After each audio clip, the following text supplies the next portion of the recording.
Hi, I'm Deborah Johnson with High Stakes Communication. In this video, I'm going to talk about something that's very pervasive out there these days. What is it? It's something that the media is calling optics. Basically, it's public perception of something versus the actual substance. Perception versus substance. And I think this has a direct bearing on what's going on in the legal world these days.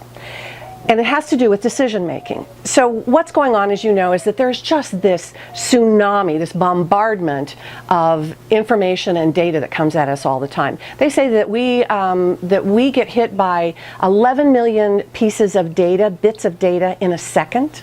That in a given day we are exposed to somewhere between 4,000 and 10,000 ads. It could be as high as 20,000.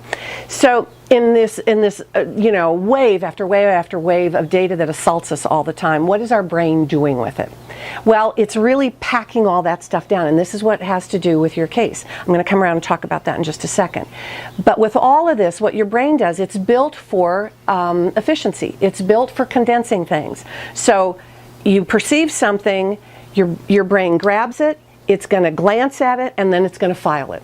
It's sort of like if you think about in the old days the way they handled mail, there'd be a conveyor belt that had thousands of pieces of mail on it, and the sorters would be standing there, they'd grab a piece of mail, they'd glance at it, they'd look and see where it belonged, and then they'd be throwing it into whatever sorting bins. Well, think of your brain doing that. Grabs it, glances at it, files it.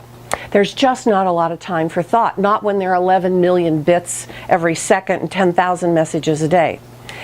And the thing is that as our brains get used to processing so quickly, they just stay in that mode. So this is going to affect your case.